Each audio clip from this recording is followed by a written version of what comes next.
My husband's ex's affair partner buzzed my son's head on accident after my son said he wanted to grow it out, but when I called her, she claimed it was just hair and that it would grow back, so I reminded her how nasty she truly is. I, 30F, married my husband, Alex, 31M, about a year ago, but we've been together for 4 years. He was previously married, and after they had agreed to divorce, she told him she was pregnant. We'll call his ex Kate, 30F. Kate had been cheating on Alex with Jess, 32F, for about a year. I had known Alex for years through mutual friends, and I met his son when he was 6 months old. So present day, Kate and Jess are together still, but very hot and cold. I went to pick up my stepson from school. Jess had dropped him off, and he seemed quiet and sad. I asked him what was wrong, and he said he was sad because he had no hair. He has beautiful curly hair. He told us he wanted to grow out into a mullet. At that time, my husband cleared it with his mom that they were both okay with that, and she agreed to have me trim it as needed, like around his ears. He took his hat off, and it was buzzed down to his scalp. I was shocked but just said, "Well, I think you look very handsome, but I thought you wanted to grow it out. Why did you cut it?" Apparently Jess was going to trim it and forgot to put a guard on. When she realized that, it was too late and she had to buzz it. When we got home, I called Kate. She didn't know how bad the haircut was and was tied up at a work event.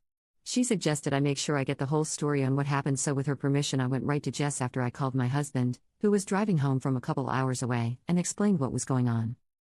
So I called Jess, asked to verify what he said and tell her how upset he was. She said that is exactly what happened but didn't see why it was such a big deal. She kept saying I'm overreacting and it's just hair, so I tried to explain that as a kid there's so much he doesn't get a say in, so it was a big deal to him. I told her she should never go near his head with clippers again. She came back with, "Well, you're not his mom," and when I reminded her she wasn't either, she said, "I'm a hell of a lot closer than you. I've been there since day one," to which I said, "Yeah, because you were an affair partner. Don't cut his hair again," and hung up. I called my husband back to explain everything and calm down. He had been on the phone with Kate discussing things as well, and I texted Kate to give an overview and say I was sorry if I overreacted. It's the next day and Jess is trying to tell Kate I shouldn't be allowed to cut his hair if she can't, and I need to get my parenting privileges taken away. I think that's crazy. And just to clarify my role as a step-parent, Kate and my husband meet twice a year alone to discuss parenting things, and at the last one Kate said she is comfortable with seeing me as a parent and is ready to include me in the meetings going forward. But am I a jerk for being upset with Jess for not only buzzing his hair but for how she reacted trying to minimize it? Update 1. I ended posting this in a couple places, so I figured I'd put one update on this account for anyone who goes through the effort to check for one. My husband talked to Kate about why Jess would do that and react how she did while he was driving home. Kate admitted she has noticed Jess asking questions about what I do and saying little digs at me around their son. Like he will tell a story from our house and she'll find a way to say something negative about me. She lightly called her out on this one time and Jess had a really negative response. Kate and my husband were going to meet tomorrow to talk about it, but Kate called me very upset saying they got in a fight. She doesn't have a lot of family, so this isn't the first time she has called me, needing someone to talk to that knows the whole dynamic. I said she could come over and talk about it if she wanted, and she took me up on it. So she came over, we all played Hot Wheels for a bit, seeing their son obviously helped calm her down, and then I took him to the playroom while Alex and Kate talked. Apparently Jess is tired of not being treated like as much of a parent as me in her eyes and cut his hair on purpose, basically to make a parenting decision that couldn't be reversed. That came out in a heated blow-up from her when Kate insisted she was okay with me cutting his hair so he could have the style he wanted since I was good at it. Some more heated words were shared and Jess gave Kate the ultimatum of treat me as good as you do her or we're done. Then she stormed off and Kate called me.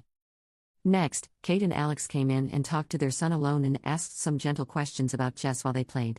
He said sometimes she yells and he doesn't like it, she has spanked him, and he wouldn't be sad if she wasn't there. We all ate dinner together so our son could see that everything was okay, and we all told him how many fun things we could do with his hair as it grows back. He will be going to a professional for cuts though. After Kate went home, my husband even buzzed his head and told our son that he thought it was so cool he wanted to match him.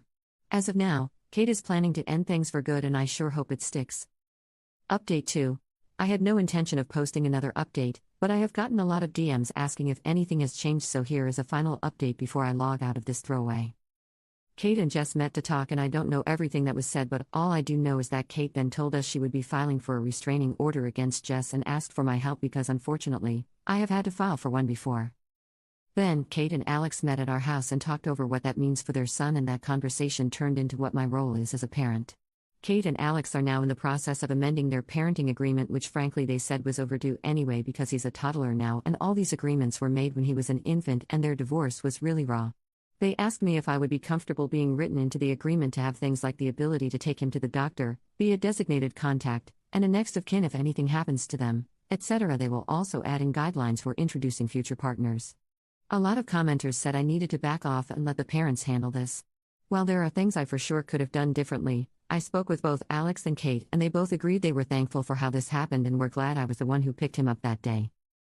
But overall, Kate is upset. Kiddo is picking out the stencils that he wants to spray designs into his hair as it grows out. All schools and family members have been informed that Jess is no longer allowed near anyone in this family on either side, and some important conversations have been had.